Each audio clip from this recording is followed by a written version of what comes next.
Hello and welcome to Andy's Shed Live.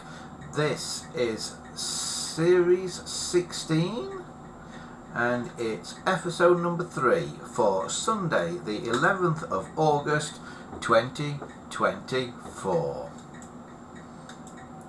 Hello there everybody and welcome to the show for this this Sunday the 11th of August. I do hope you can catch us here tonight. Just waiting for people to get onto the stream, so I'm a bit late getting everything sorted out tonight. So we've not had the normal warm-up thing that we do.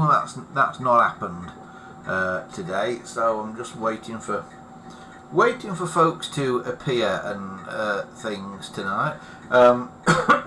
While waiting for people to appear, just time to tell you, of course, that we do have various ways you can get in touch with us. We have the old website at andyshed.corepress.net. You can go there if you want to, and if you want to talk all things old telephones, then we've also got the forums. gpotelephones.proboards.com is the place to go there. And if you, whether you're watching on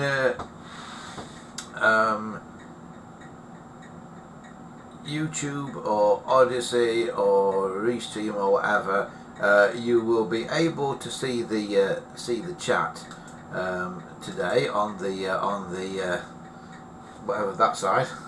As you look at it, I think it's on the left hand side. I think as you look at it, and see. I think Wesley has already joined us. Evening, Wesley.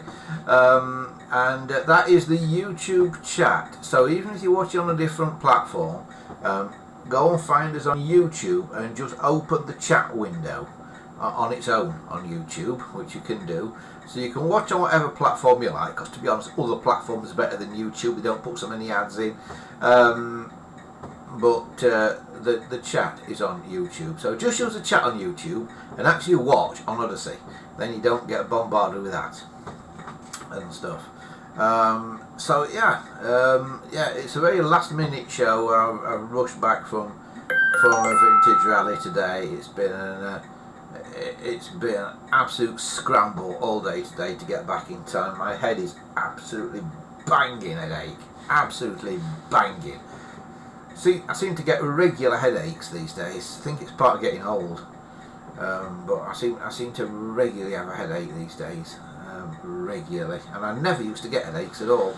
Never. Now I could go years without a headache, and now I have like at least one a week. So yeah, yeah, basically, yeah, we were really not prepared at all today. For anything. I've been mending clocks this week. At least I've been trying to mend clocks this week. I've had this one apart once, put it all back together, it was working, then came to wind it up, and after it had been working, came to wind it up the following day and found one of the springs seems to have broke or come off or something on it. So that's all out of its case again. So I've got lots of clock repairs to do this week. So that's what I'm going to be up to this week. Just having yeah. Evening, Wesley says good evening. It's very quiet on here tonight. I know Christopher's not going to be here tonight. I had a message from Christopher saying that he's not going to be. Let me just see if I can make this picture a bit darker, because it's really not very good, this picture. Just bear with me 1 second. I'm just going to change the camera view a minute, because despite what people said last week, I think that camera's better. It certainly looks better to me. The colours look better on it. Let me see what I can do, and see if I can. Yeah, that camera looks better to me. So let me see if I can alter this other one.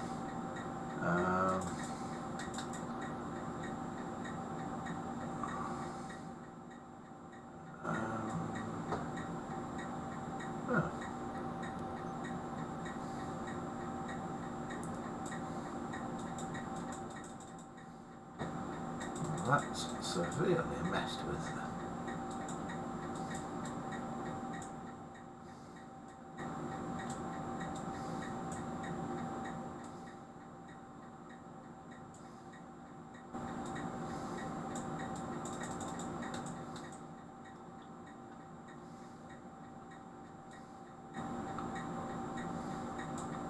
Right, I'm just messing with the camera, as I say, just bear with me a minute.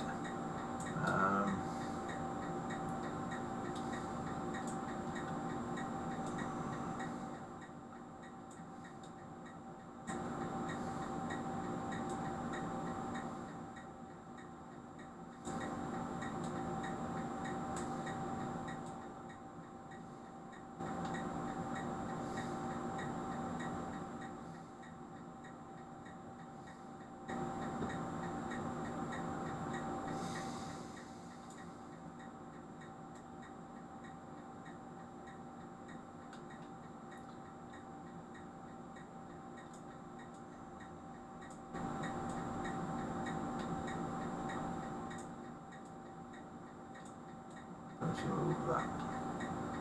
Got lots of things here, and they all seem to do the same. All very similar.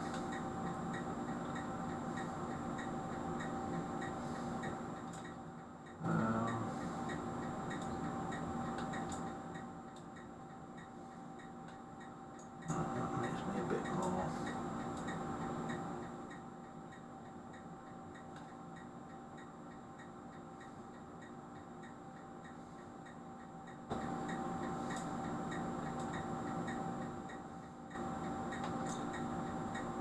I don't know if that's made it any better or not.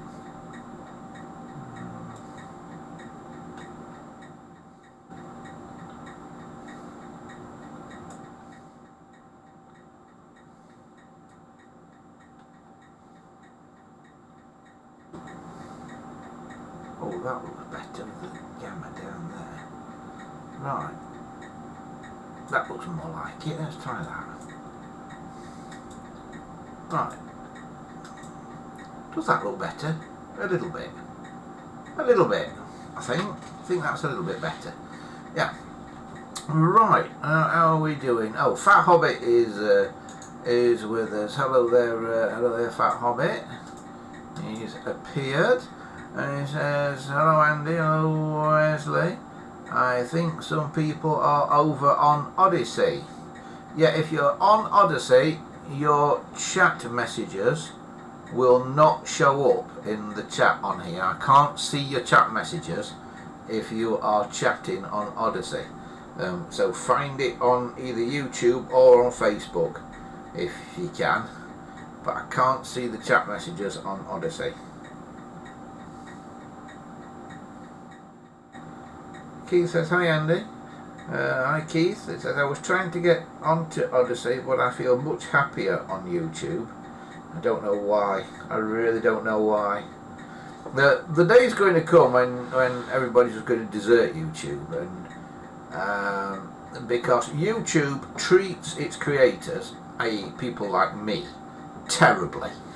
Absolutely terribly. They are a horrible, horrible, horrible company to deal with, or Google. This is why I urge you to de-Google your life. Don't use the Google search engine. Don't use Google Maps. Don't use Google Chrome as a browser, for God's sake. Whatever you do. There are plenty of totally open source alternatives out there.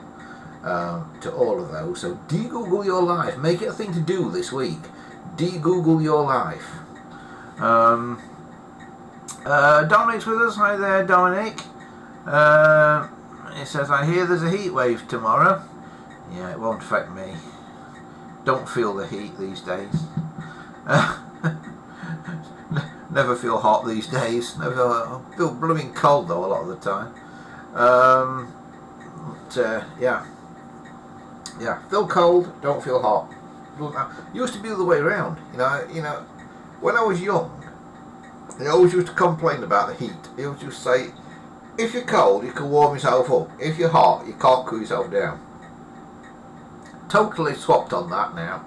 totally swapped on that now. People around me are going, oh, it's hot, I can't do anything. Oh, it's hot, I can't do anything. I'm going, what are you talking about? And I'm standing there with a coat on. Yeah, I had a coat on this morning. About 9:30, 10 o'clock this morning, I got a coat on. And it was about 23 degrees. Yeah. Keith says, my dog Victor hates the heat. I dare to take him out. Yeah, well, you do right there, Keith. Not taking him out in the heat. I mean, as you're probably aware by now, I run a dog walking company. I run Andy Walks Dog Walking. AndyWalks.com if you want to go and have a look at the website. We cancel far more walks in summer because it's too hot than we do in winter because of the snow. It's very rare we have to cancel anything in winter because of snow and ice and that. Very rare we cancel anything because we can't get there. But we do cancel quite a lot in summer because the pavements get too hot for the dogs to walk on, and they burn the paws. And if the tar goes sticky, that's doubly bad because they burn the paws, and then the hot stuff sticks to them as well. So a dog can be really badly injured by walking on a hot pavement. So it's something we don't think about, of course, because we've got shoes on and that, but it is surprising how hot the pavements get. And it's not at lunchtime, it's at about 4 o'clock in the afternoon when they're at the hottest. So yeah. What am I saying? I had to go at cyanotype printing. Quite tricky to get good results with. What is a cyanotype printing? Oh, Gambo's here. Sorry I'm late, folks. Wasn't notified and had YouTube on. Yeah, YouTube's doing weird stuff, Gambo. It sent me notifications late last week as well. Just been saying YouTube's a horrible company to deal with. Google in general is a horrible company to deal with. Cyanotype printing. What is cyanotype printing then, Donnie? I got to Google it.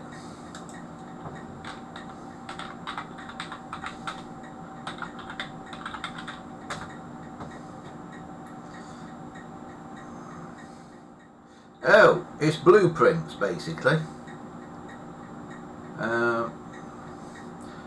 The cyanotype is a slow reacting economical photographic printing formulation sensitive to a limited near ultraviolet and blue light spectrum.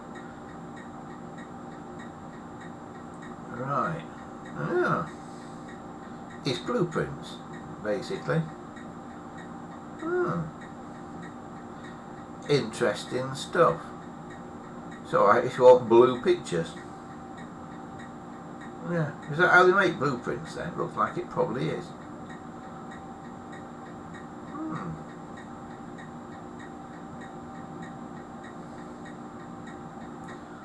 Very good. Yeah. Oh, right, where are we? I've got to keep putting that full screen so I can read the chat, because I can't read it in the little chat window on the other thing. Oh dear, I'm getting old, my eyes are failing. Oh dear. You can tell when you get to the age of 50 because your legs start swelling up, your eyes start going, your hearing starts going, you're tired all the time, you get headaches. Now, when you get to 50, your body all of a sudden falls apart. Anybody who's not got there yet, anybody who's watching this who's not got there yet, I tell you, when you get to 50, your body basically self-destructs on your 50th birthday. All the people who are here who are over 50, am I right or am I right? When you get to 50, your body self-destructs. Oh, Dominic says it's the same stuff they used to use to make blueprints. Gambo said, I sent pictures of the phones I received from the auction in Edinburgh. Yes, I've seen them, Gambo. I will show everybody else those pictures as well, because they are interesting. If folks remember, Gambo basically received some pictures.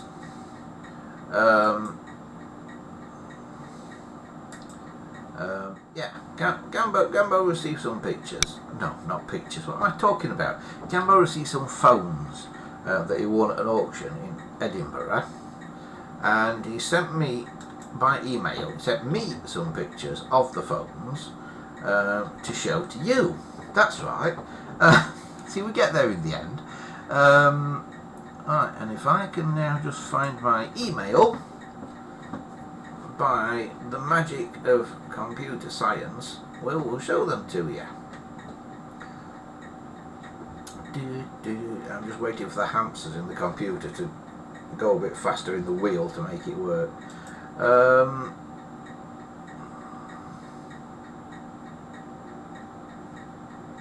Right, where are we now? Let's have I've got a mouse that doesn't always click as well at the minute. Bit of a pain.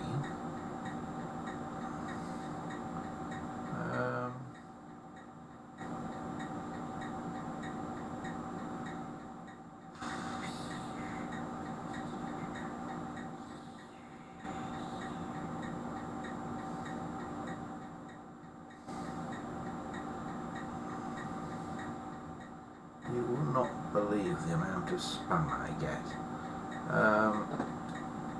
Phones from Edinburgh.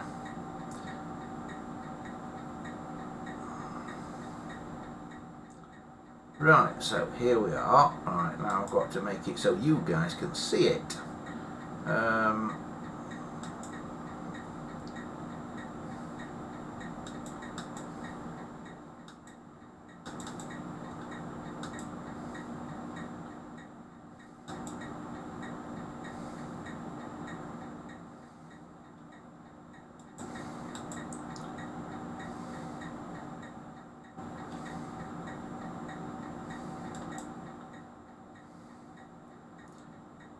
Right.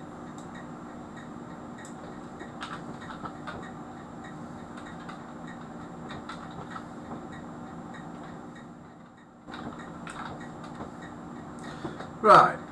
So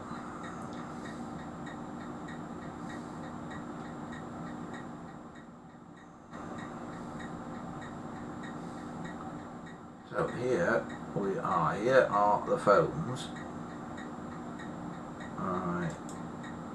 Hang on a minute, I've got the bottom pixels as well.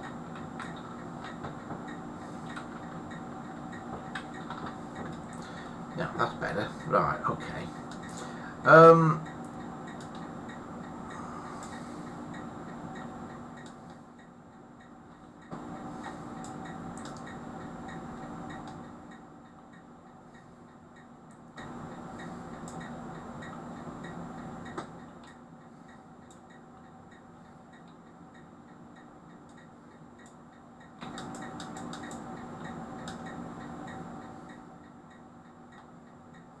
Alright, I'm just lining it all up because they never fit these pictures.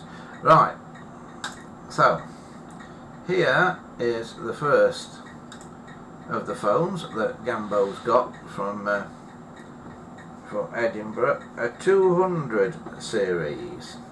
This is a 232 and it's been fitted with a bell inside it as well, this.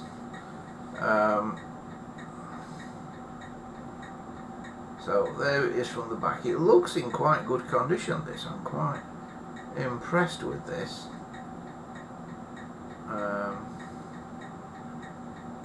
The handset looks right. Dated 1953. And there's underneath it, and it looks like it's been refurbished by somebody called Now and Then Telephones, whoever they are. I've never heard of them,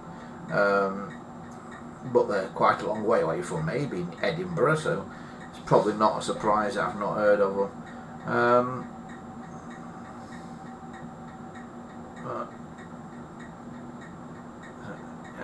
There's a close-up of the sticker. Bell inside.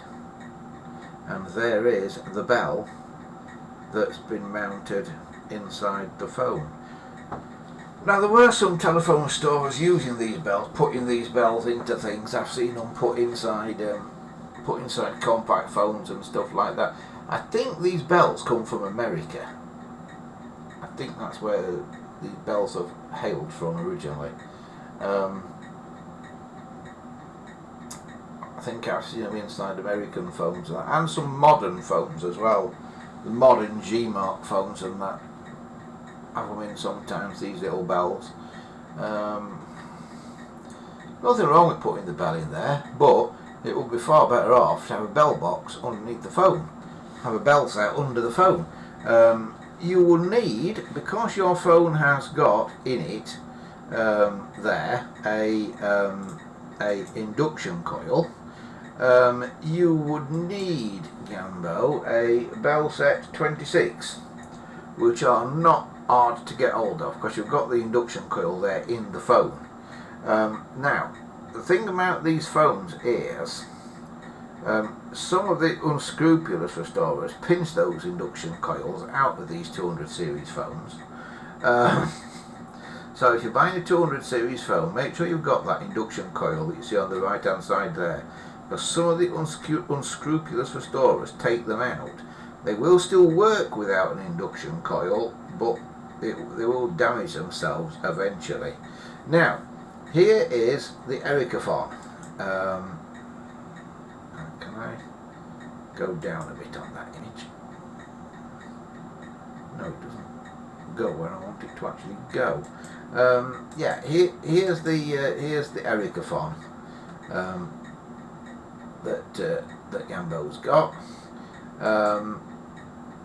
The problem he's got with it is the base. He says there's a broken bit on the base.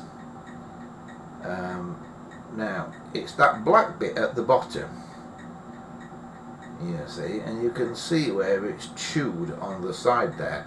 Now, I don't know if that's hard on yours, Gambo. From what you've said, it sounds like that is hard, but actually it is rubber, that is, and you can buy those gaskets for the base. Shop around a bit for them, because some people try and sell them at a crazy high price. But you can buy them. It is rubber. If it's hard, you know, it's because it's gone hard over the years. But it shouldn't be. It should be rubbery. I'm not sure where this phone hails from. This one you've got. It looks like it could be a British one, because there's no alphanumerics on the dial. It's just numbers. So it looks like it could potentially be a British one. This one that you've got. I don't know what colour they did on it in this country. The Britain had a very limited range of colours for them, and there you see the broken bit. And there are the parts in question. So yeah, so that's his Cobra phone. Yeah, not my favourite sort of phone. I just find them an incredibly stupid design, because what happens is phone rings, you pick it up, somebody's talking to you, and then the phone they say, I've got something to tell you somebody's phone number or something, and you go, just hang on a minute, I'll get a pen, and then you do that, put the phone down, go and get the pen, and of course you cut the person off, because the dial, the sort of the hook switch, is under the phone. It is that red button in the middle of the dial. That is the hook switch. You press that in and you cut somebody off, and when you put the phone down or stand it up or whatever you want to call it, that red button in the middle of the dial presses in, and that is your hook switch. It really is not a brilliant design. The other thing to watch with an Ericaphone, those 4 screws that you see there, don't over tighten them. It's very easy to over tighten those screws. and it tends to crack that clear plastic base that they've got on them. You can't really see in that photo, there's a clear plastic base on there, but there is, and it will get cracked if you put those screws in too hard. So you know, only sort of more or less finger tight if you take those screws out and refit them again. But yeah, it looks like a nice clean phone anyway, apart from that bit of chewed up rubber. And as I say, those rubber gaskets are gettable. Well, the 200 series, that looks okay. Can't see anything wrong with that. All looks reasonable there. So yeah, nice and straightforward.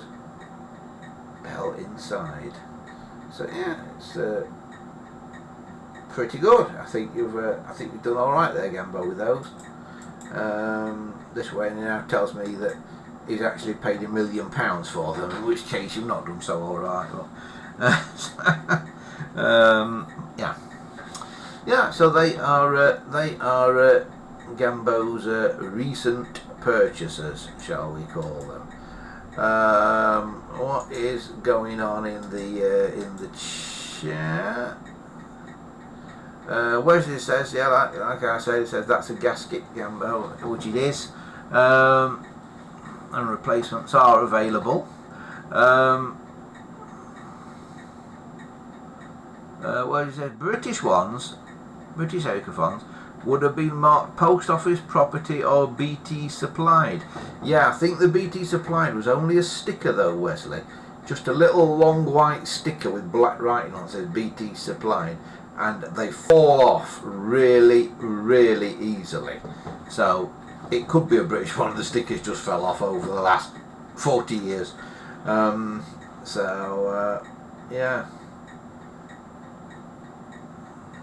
Ecophons, like contemporaries, only came to the UK sort of in the early 1980s. But unbelievably, it's a 60s design. Apparently used quite a lot in hospitals where patients had to bother holding a two-piece phone because it's all one solid piece. Apparently they were used quite a bit in hospitals in some parts of the world.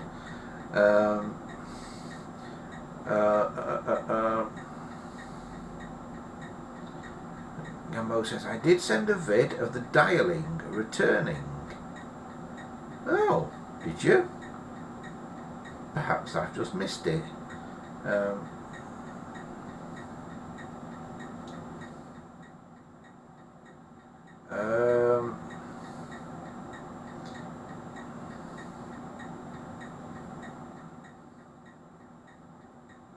Gambo said on the 232 the plunger is smooth and the dial returns smoothly and clear sound from both.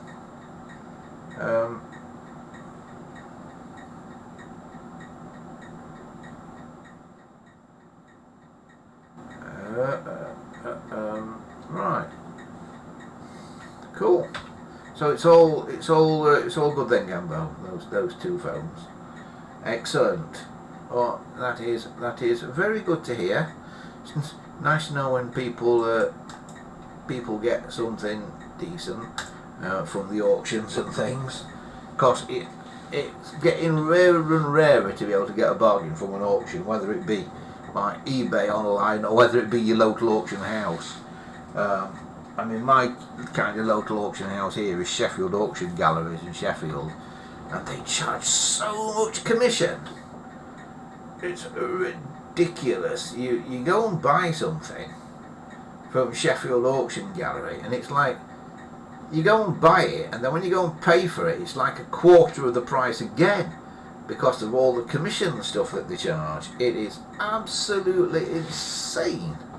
So greedy, so greedy. They need some competition. That's what they need.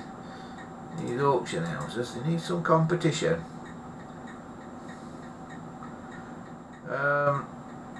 Gumbo says, I definitely struck lucky with those two. Yeah, I think you've done all right actually. Yeah, you've done okay.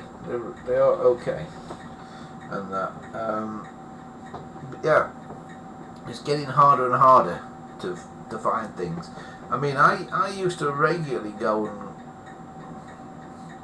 you know, bring back a box from eBay or something. I'd have like 10, 15, 20 phones in it. And it'd be well under £100, well under. Doesn't happen now. Doesn't happen now, or at least very rarely does it happen now. Kind of good job it don't happen now, really, because I'm running out of space as well. But that's that's another story. But yeah, yes, you don't get bargains now like you used to. Nearly everything that I buy now, I buy broken, because the prices of stuff that works have just gone through the roof. I'm expecting the prices of phones to crash when all this digital voice business starts. I'm expecting prices to absolutely plummet. That's what I think may well happen, but it doesn't seem to be happening quite yet.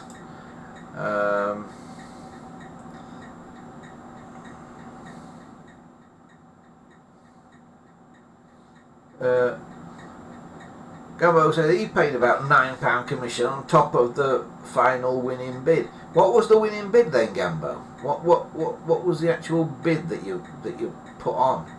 Because working on that theory, Sheffield Auction Gallery, you probably bid about £30 to have about £9 commission on.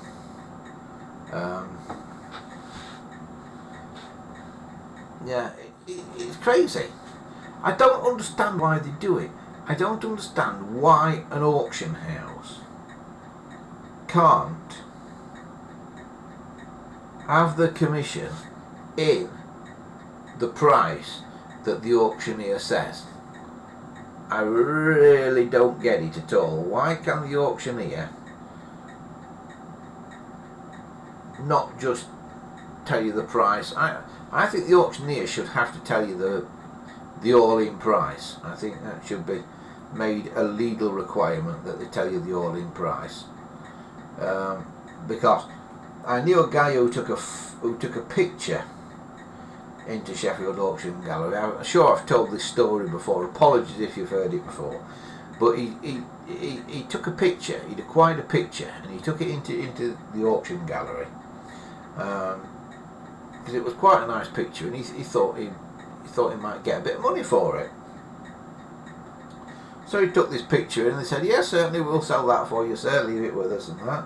So he left it with them, and they took a picture of it, put it in the catalogue and all this business for the next general sale that they had and stuff. And he went online and kind of watched the general sale happening online, and his picture sold for about £30, I think, or 30 or 40 quid. And he thought, oh great, you know, my picture's sold. I've got a few quid out of it. And next time I go down to Sheffield and pass in the auction gallery, I'll just pop in, collect my money. So he went in, saw the woman in the office there, and said, I've sold a picture here at your last auction. He says it sold for about 40 quid, gave her the lot number of it and that. So I've come to collect my money. And the woman behind the desk sort of said, that'll be £5 please. And he said, no, I've come to collect. He said, no, she said, you still owe us £5 because of the lotting fee and the photography fee for putting it in the catalogue, and then the commission on the sale and that. And it turned out he had to give her another £5 rather than actually take any money home. So beware if you're thinking about putting stuff into auction. I blame all these television shows like Bargain Hunt because they oversimplify the process. But it is not as simple as you think. There are hidden costs in it. There really are.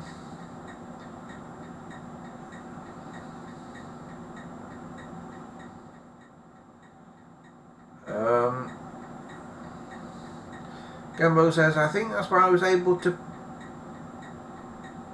pick the 2 phones up with the camera also came to £32. So in actual fact then, so it came £32, you paid £9 for, you paid 41 quid in total, didn't you? So you got 2 phones and a camera for £41. Yeah. To use a phrase that people like to Monaco use, I think that was all of its money. Yeah.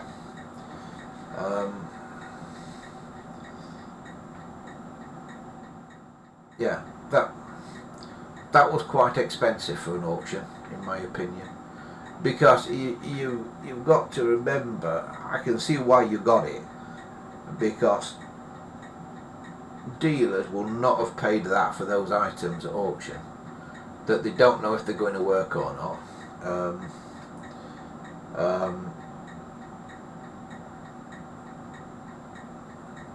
Because a dealer who buys a... When I used to have a stand in the antique centre at Bolsover, I had to buy a phone for a tenner or less and then sell it for at least 40 to make it worthwhile doing, which is why I don't do it anymore. And you needed to sell quite a few of those a month to do it, and you didn't. You know, you needed really to sell about 10 a month, and you didn't sell 10 a month. You sold 1, 2 maybe a month.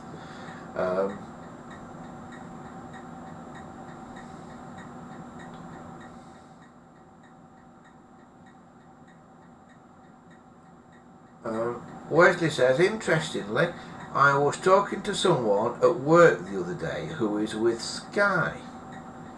Apparently the old dial phone they have works fine when connected directly to the router.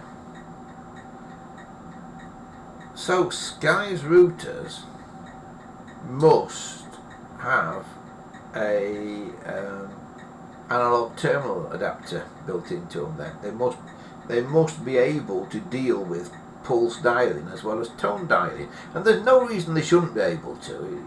You know, we've had converter circuits do that for years and years and years. So there's no reason they can't fit that into a router and make the firmware of the router do that. So that's interesting. But when they say they've got an old dial phone, Wesley, this person you were talking to, have they really got an old dial phone?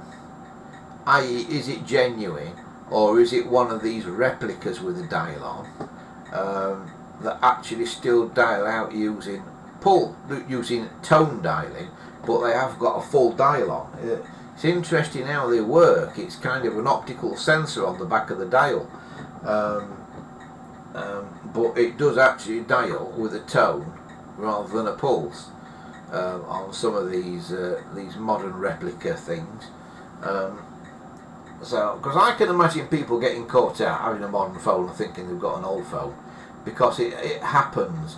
The repair shop on TV, they've got one of a set dressing, they've got a G-Mark phone, a set dressing on there that they think's an old dial telephone. It isn't.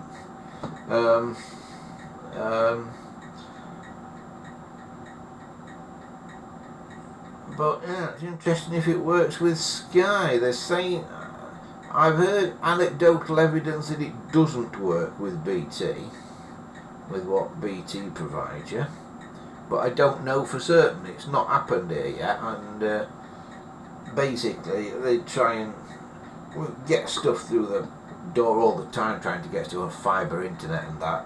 But I'm fighting to stay copper for as long as is humanly possible. And to be honest, when a telephone engineer, or what they laughingly call a telephone engineer these days, you know, somebody from Sky or OpenReach or whatever, when they come here, they sort of know they're out of the depth. Let's say when they walk in. The OpenReach engineers are a sight to behold.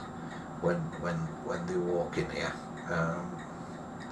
The open reach engineers, when they walk in here, they've got a face like a turkey on Christmas Eve. Yeah.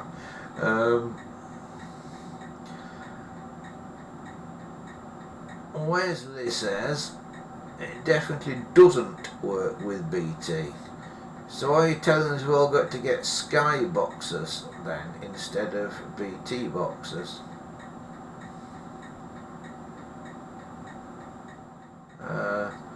Gambo says, hence when my copper goes, so will BT then.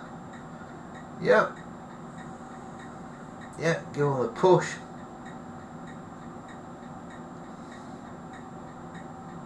In fact, I think you might as well give them all the push, because, to be honest, the landline internet here is terrible. It's useless. It really is.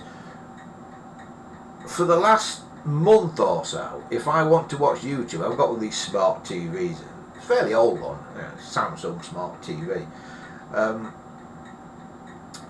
and if I want to watch YouTube or something through that smart TV, it keeps getting kicked off the internet. It keeps getting kicked off the Wi-Fi about every 5 minutes, and I don't know why it's doing it, but I just can't stay connected to it. So if I want to sit down in the evening and watch YouTube for a few hours, which I do these days because there's nothing on normal TV, is there? I actually end up doing it as a hotspot on my phone. I turn a hotspot on my phone and connect via my phone.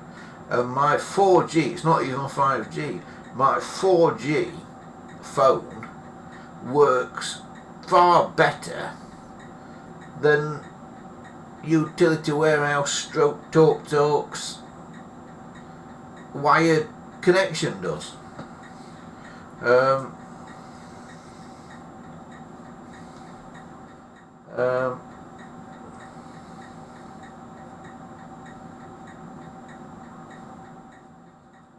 Wesley says, if you stay with BT, then you can only use their service with the BT hub.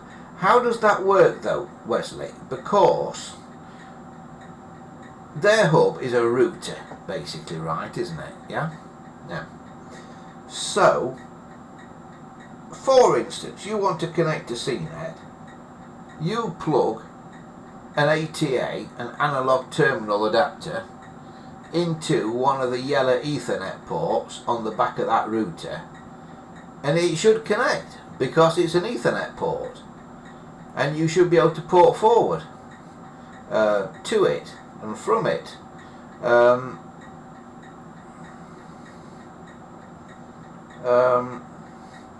Wesley says it's easily sorted though with the dialer tone converter. It's a great piece of kit. I don't like them, Wesley. I don't like these converters. I don't want a converter. I just want it to work. Fully. It's okay if you can have one converter to do your whole house. If you can have a converter somewhere near your master socket, whatever, and does the whole house. But I certainly don't want to have to go putting converters into phones and things.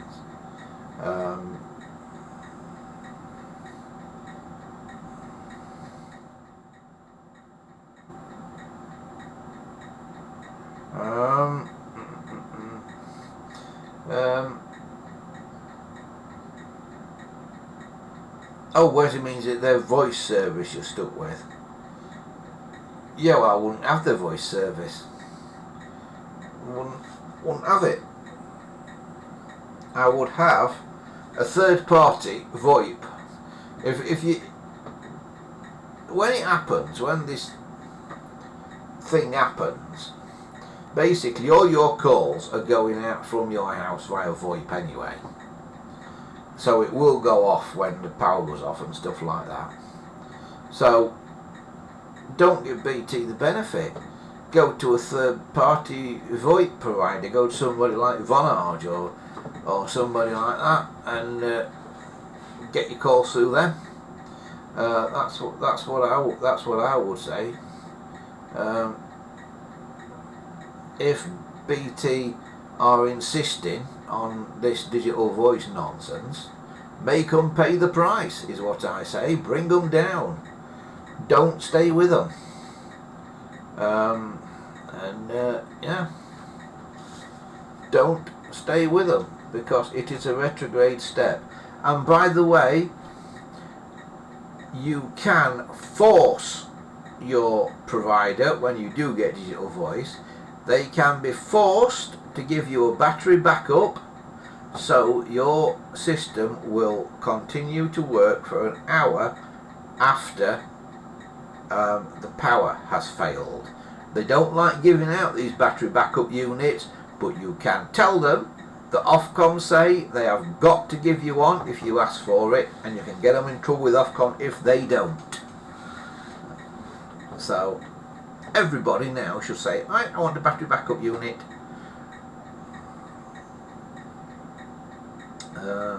Wesley says, if I'm perfectly honest, it's very rare I use my landline. Why have it then, Wesley? You might as well get rid of it, because you'll be paying for it. So why have it? Why have a landline that you maybe don't use so much? I think I'd get rid of it if I were you.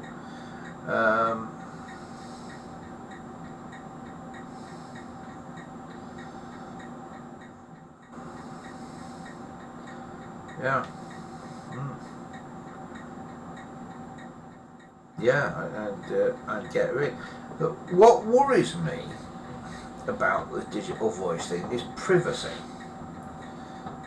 This is what worries me about it, because at the moment, if you make a phone call from a landline, whether it be your own landline, whether it be a friend's landline, whether it be a payphone or whatever, you make a call from a landline, nobody really knows who's using that landline. You know, you are using it anonymously if you're using a landline. But with VoIP, you are not anonymous, because with VoIP,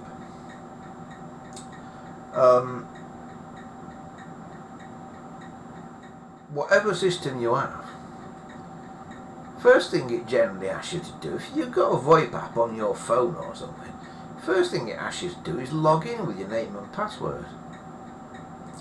So it knows who's making the call, it knows who's receiving a call. So is that really why they're pushing it? Is that the real reason that they're pushing it? So you can't make an anonymous phone call anymore. And I think the time will come when you will go to a phone box, where there are still phone boxes, and you won't be able to pay with cash. You will have to pay with a credit card. And because you've got to pay with a credit card, even that phone box will know who's making that call. So, yeah. I've got a real thing against logging into stuff. I've got a real thing against logging in to stuff.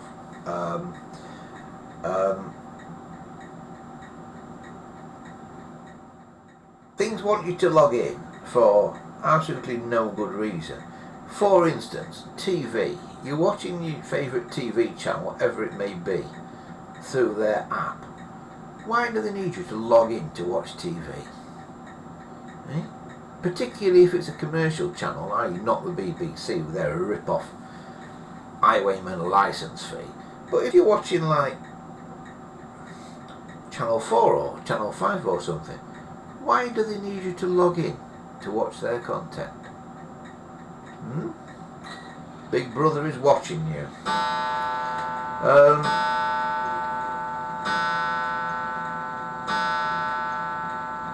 Wesley says, you're absolutely not using any current landline anonymously.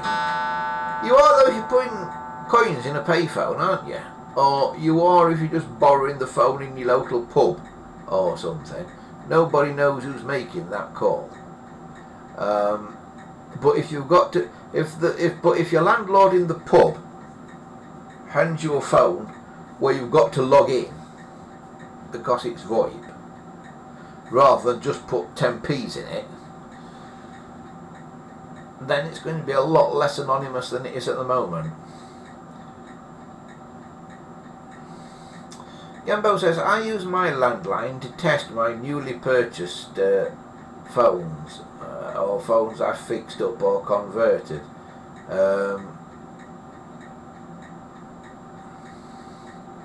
As I've got about 80 plus to be looked at and fixed, converted, etc. Crikey, Gambo. It's not as bad as me, that. Crikey.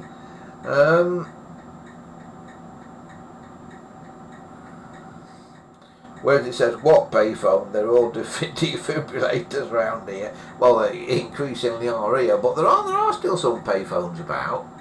Yeah, there are still some payphones. Where did I see one recently? Was it today or yesterday somewhere? I saw a payphone actually still in a red phone box. And of course, when we did the Blackpool thing a few weeks ago, we found a batch of payphones on Talbot Road in Blackpool that were still payphones.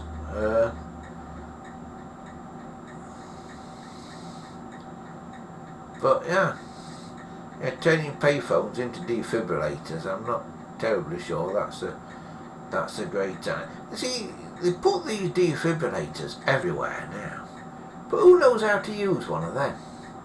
'Cause I don't. You know, they think, oh, if we put a defibrillator here, you know, and somebody has an heart attack, somebody might just go and get this defibrillator and it'll be, well, firstly, they got to have an heart attack right at the side of where the defibrillator is, because they ain't light to carry. And secondly, who knows how to use one? Because I certainly don't.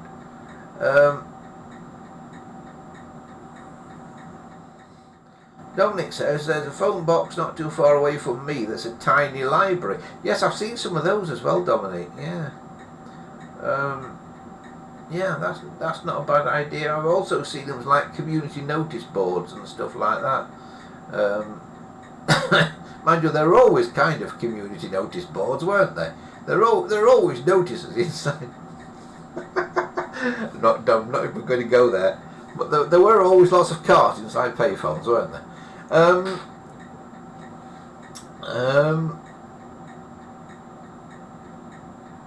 Whereas it says defibrillators are pretty much automated with some instructions. Yeah, but it's British people you're talking about here, Wesley. It's the British idiot generation that we've bred that can't do anything for themselves. That need to read a date on a pot of yogurt to tell them it's gone mouldy. You know, I don't want them putting some high voltage pads on me. They'll probably put one on my head or one on my foot. And yeah, they'll find a way to get it wrong, won't they? Plus, when they're acting in sort of a panic as well, they'll definitely get it wrong. And my local park has got a notice at the side of the local park that says, dogs must be on a lead. That's 6 words. And people can't read that. People can't read that. Dogs must be on a lead. So how are they going to read instructions on a defibrillator?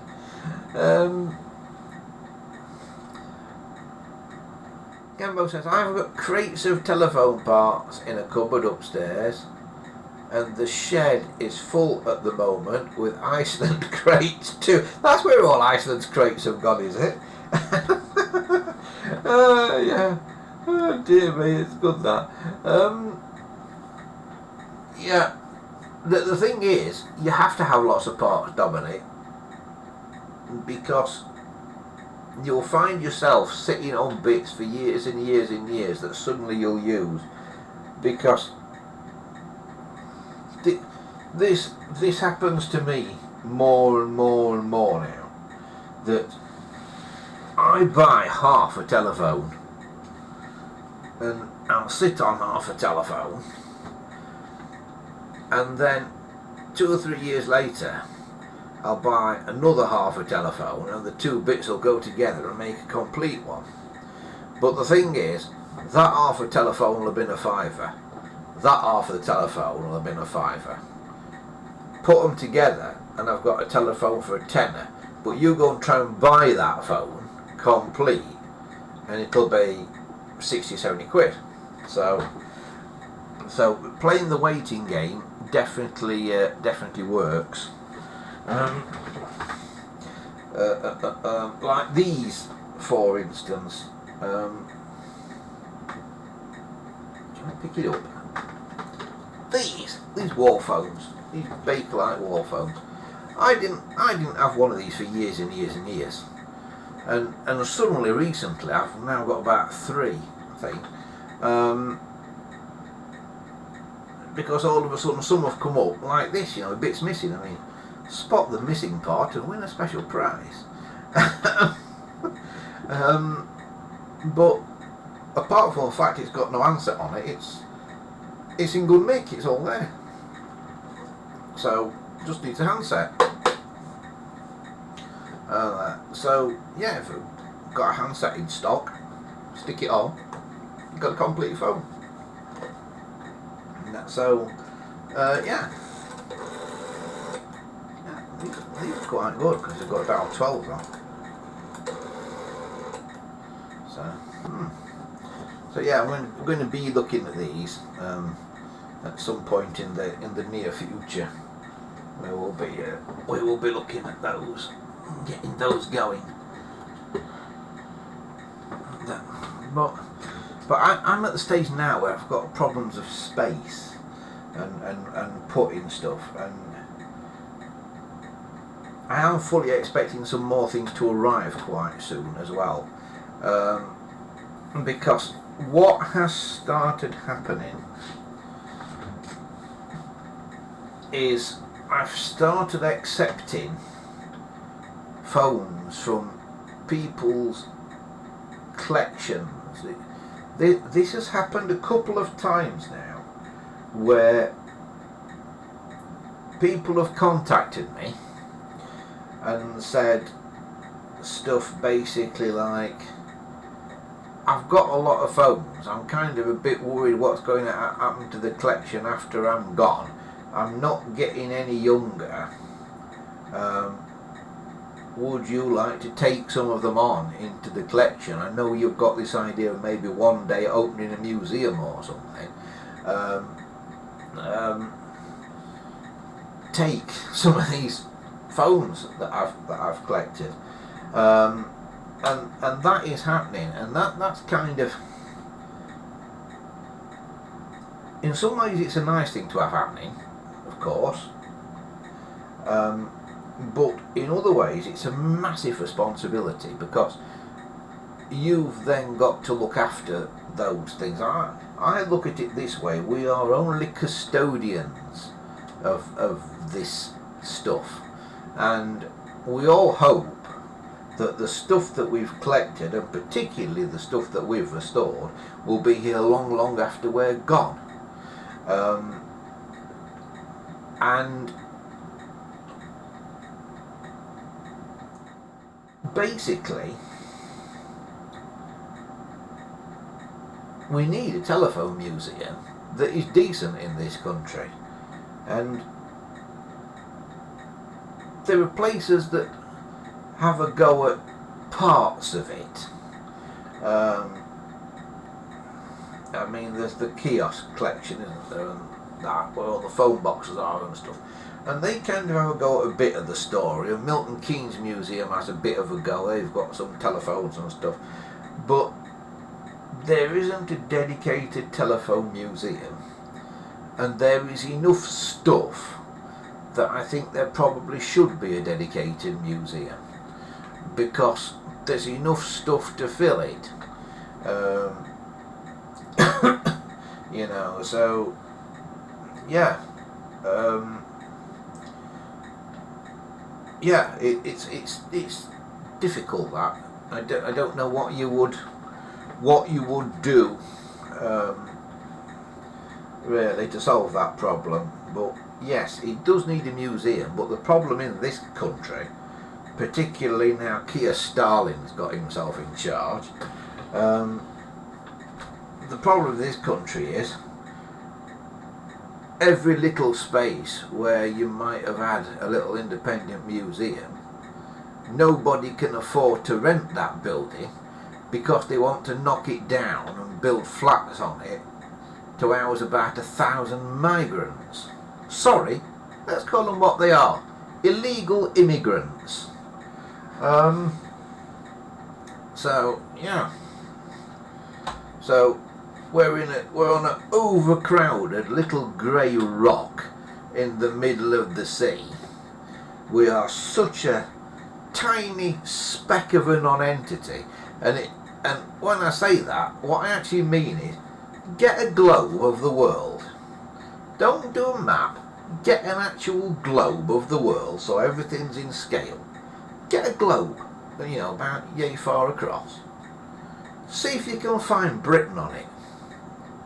You will be amazed how small and insignificant the British Isles are. They're like a tiny little dot on the map. So insignificant, if you printed a globe without Great Britain on, nobody would notice for ages, because it's such a small thing. So we are on this tiny little insignificant rock, that none of the rest of the world really cares about. So we become a dumping ground for everybody else's cast off scumbags, basically. Yes. It's about as political as I'm going to get today. But no, I'll get a bit more political. Because when Labour got in, it's amazing. Labour had this landslide victory. Can you find a Labour voter now? Nobody now will admit to voting Labour. Have you noticed? But I bet some people did. I bet some of you did as well. I bet some of you were fooled. Yeah. I didn't. I wouldn't vote Labour. I'd vote for Hitler and Vladimir Putin before I'd vote for Keir Starmer. So, anyway, this came. You're going to like this. Have a guess what this is. Because I got fed up of living in the UK, you see. When Labour got in, I thought, 4 or 5 years of this, no thank you. So, basically, I have pledged my allegiance. I can't do it with a straight face, but it's true. It's true. This you're going to think this is a joke, but it's not a joke. It's true. I have pledged my allegiance. So if you can read that on the stream.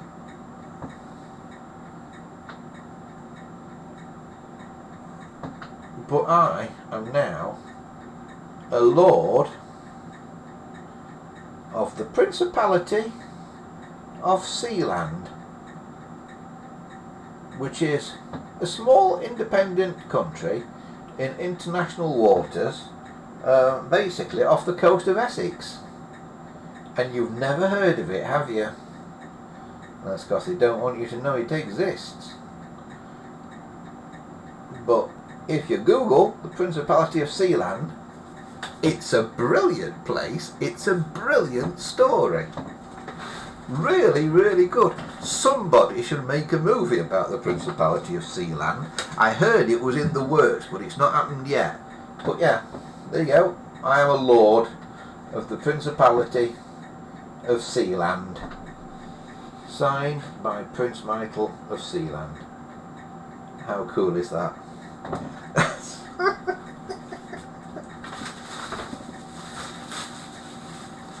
Yeah.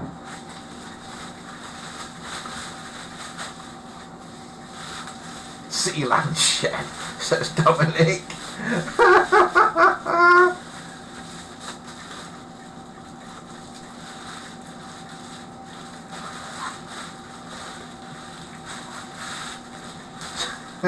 Yes, Sealand shed. And this Sealand shed. Yeah, so that came. I thought I'm going to join the Principality of Sealand, so that I can say, I'm not a UK citizen, I'm a lord of the Principality of Sealand now. You can stick your UK nonsense. Stick it where the sun don't shine. But yeah, the story of Sealand is actually quite brilliant. If you don't know the story of Sealand, and not a lot of people do, if you don't know the story of Sealand, Google it, get on Wikipedia and that, and find all the different versions, because everybody tells a slightly different version of the story of Sealand. But the basic gist of it is that it was a World War II fort. It was a British World War II sea fort, a bit like an oil rig type thing, that was floated out to somewhere off the coast of Essex, in international waters, then sunk down onto the bottom of the sea. The sea's not particularly deep there, so sunk down onto the bottom of the sea, so it stuck up like an oil rig. And the idea was, it was, when the bombers were coming over in World War II, it was your first line of defence to try and shoot them down before they got to the British coast. Well, in the 1950s it was abandoned and became derelict, and then pirate radio came along in the 60s, didn't they? And this chap called Roy Bates, who is Prince Mitel's father, or was Prince Mitel's father, because unfortunately he's no longer with us, Roy. He took over this fort with the idea of starting a pirate radio station there. Well, he never really got the pirate radio station off the ground, but he did get onto the fort, and he became so disenchanted with the way the UK was going even then, that he decided he was going to declare Sealand an independent state. And it was the international waters, so there weren't a great deal they could do about it. so he did. And then the UK thought, Sealand's about 5 or 6 miles, might be 7 miles off the coast of the UK, something like that. And at the time, British coastal waters extended to 3 miles off the coast. But the UK government went, we're going to extend our territorial waters to 10 miles off the coast, which would have taken in Sealand. So the day before they did it, Roy, as the ruler of Sealand at that time, decided he was going to extend his territorial waters to 10 miles as well. 10 miles all around Sealand, which actually took him back to the coast of the UK, which was handy if he wanted to go and get supplies from the shop or anything in Essex, because his territorial waters went onto the beach somewhere in Essex.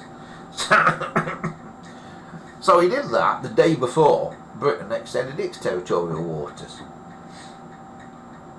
So again, double-sixed. But then nobody recognised Sealand as a country. No, the way you get recognised as being a country is by another country sort of recognising you know, another country having something to do with you. And what happened was, there were a bunch of other pirate radio people, a second group, who came to try and take over Sealand so they could use it for their radio station. Well, Roy Bates had been a member of the SAS, So these new people came along with guns and helicopters and things, and threw Roy and his family off Sealand.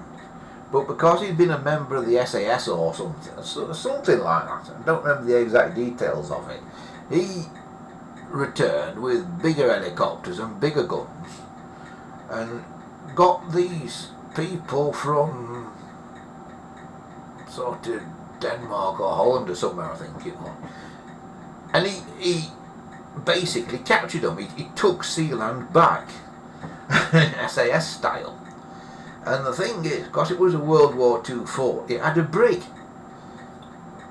built into it. So it had a prison cell. So the leader of this rival faction, who sort of took over Sealand, who basically had overthrown the royal family of Sealand, you know, Prince Michael and that, who overthrown him. When Roy and Michael took it back, they threw this foreign guy, this guy from Denmark or wherever it was, I can't remember exactly, they threw him in the brig and left him there for a bit. So then there was a proper international incident starting, and a diplomat from the country concerned, from the embassy of the country concerned, went out to Sealand to plead for the return of their citizen. At which point Roy said, well, you know, they invaded our country. You couldn't make it up, could you? So they invaded our country, and we've locked them up according to our laws. Nobody could argue with him because they're in international waters, remember. And they said, well, can we take him back and he will never come here again? And so Roy then let him go with a slack wrist and turned him over to the custody of the diplomat that had come out. So they then went away.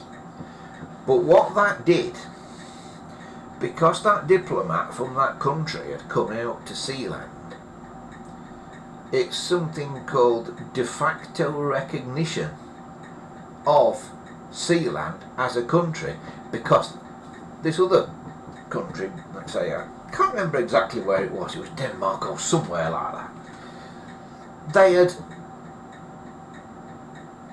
because a diplomat had come out from there to Sealand, they had recognised Sealand as an independent state, because they'd sent somebody out there to get one of their citizens back, you know, to sort of calm this diplomatic incident. And so after that, Roy said, we are a country, look, this country's recognised us. And to be honest, it's such a legal minefield, and Roy is basically right. The best lawyers in the world can't stop him. So everybody who's trying to stop him basically went, you know something, leave him alone. Because there's a few people out on a fort in the middle of the sea, and if we take them to court, we might not win. So leave them alone. And so they're quite happily left alone. And yeah, it's a brilliant place, Sealand. It has its own sort of sports teams and that, play in international events and stuff. You couldn't make it up. Like I say, look into the story of the Principality of Sealand. It's very funny. Gambo says, I looked into that lordship for a birthday present for my brothers, but never got round to it yet. It's very good, Gambo. And what I particularly like about it is you do buy them. But what I like about it is you are supporting this absolutely bonkers place. which has given me untold hours of entertainment reading about it and that. And I just really like them. I just really like the Bates family because they're so absolutely bonkers and anti-establishment, and they really get up the noses of government, but they do it without hurting anybody. They don't riot, you know, they don't destroy anybody else's stuff, they don't murder anybody or don't commit any acts of terrorism. They just become a thorn in the side of governments everywhere, and I just think it's absolutely brilliant. Long may they reign. Yeah. So yeah, I want to go now. Now I'm a lord of Sealand. I actually want to go and see where I'm lord of. So yeah, I would like to go and visit it. So yeah. So yeah, I thought you'd like. I've had that weeks, and it's only just I don't just remember to show you. But yeah, Sealand, it's good. It's very cool. We like it a lot. So yeah. Yeah, what else has been happening this week? Not a lot really. Not a lot's gone on this week. Like I say, this clock's appeared, which I mended, and then it broke again, so now I've got to take it apart and mend it again. No phone arrivals or anything this week. Still no news about this 10 button trim phone. If anybody knows how to mend a 10 button trim phone, the keypad's basically knacked on it, let me know if you know what happens to them. If it's a known fault, get in touch, because I don't know what the problem is with it. But yeah, it's all been a bit crazy because we've been doing quite a bit of boat work and that recently, because I have got to pilot a boat to Sheffield in a couple of weeks' time. August Bank Holiday Saturday, I think it's going to happen. I think I'm going to be piloting a boat from Rotherham to Sheffield, to Sheffield Basin. So if you're going to be around Sheffield on that day, sort of late afternoonish in Sheffield Basin, come and see us. I'll be on a boat called Perfect Day. It is not mine, it belongs to a friend of mine, and he's wanting to move it. He's owned it about a year and he's wanting to move it, so we're going to take it to Sheffield for a couple of weeks, and we've got to go through a lot of locks to get there as well, so it's going to be a very interesting day.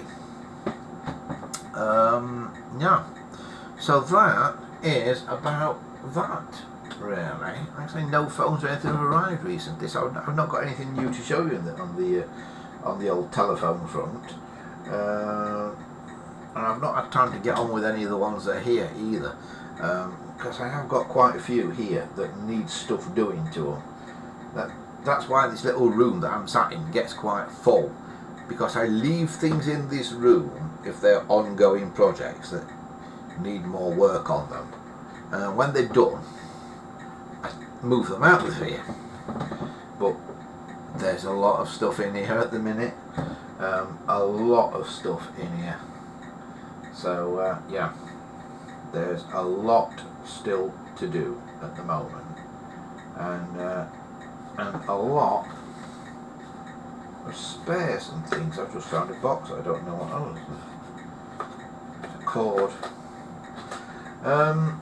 Yeah, so we have got all sorts, but the main thing that I've been doing is a princess restoration, an American princess. I like these, they're really hard to get in the UK, these princesses. I think I showed this last week. They're really hard to get hold of in the UK, but relatively common in America, but in the UK not easy to get hold of at all. But they are a brilliant phone. This one had been painted pink. I don't know if Bell in America has painted it pink, because they did used to take phones and change the colour of them by repainting them, something we never did in this country. But Bell did used to do it in America. But a lot of the pink was coming off because at some point the line cord had been wrapped around it, and there's something that happens when you wrap a line cord around a painted phone. It kind of, the paint, there's some kind of chemical reaction that happens and the paint goes soft. So it had got like bits where the, like on there, if you can see on there, where the cord had been touching it, and the pink paint's come off and left the sort of tan coloured paint underneath, or buff coloured paint underneath. And I've got most of the pink off the base bit now, but I've still got to do the handset. So we're working on that at the moment. So that's quite a nice phone, quite unusual for this country. I don't generally collect foreign phones, but I make an exception for American ones. I do quite like American ones. What did come up on eBay the other day, I've been looking for ages, what did come up was a Charlie's Angels speaker. You know, if you remember Charlie's Angels on the telly, you know, Charlie, the little box that Charlie spoke through, one of those came up the other day. It was bonkers expensive, like well over 100 quid, and I thought, you know, no, that's too much. So yeah, I shall continue to look. But yeah, so there's lots of ongoing projects and that, and I want to get back to doing the phone projects when we do these live streams. I want to get back to actually physically doing it while we're doing the live stream on a Sunday night. I realise we've not done that much recently, but I do kind of want to get back to doing that. Right, I think that is about as far as we probably go for today. Thanks to everybody for joining us again, and also, of course, as I said earlier, remember that if you like what you've seen here and you want to support the show, then you can do via Patreon. We are here, patreon.com/andisshed, and if you want to go and visit the forum as well to keep chatting after we've gone off air, you'll find that here, gpotelephones.proboards.com. And of course there is the website that always needs an update and never seems to get it, which is andisshed.goldpress.net there too. But that is about as far as we are going for today. Thanks to everybody for taking part again, as I say. We will be back. Are we here next week? Yes, I think we are here next week. Not sure about a couple of weeks from now, but next week I do believe we are here on Sunday night as normal, around about 7 o'clock again. So from me, for now, have a fantastic week ahead, everybody, whatever you happen to be doing.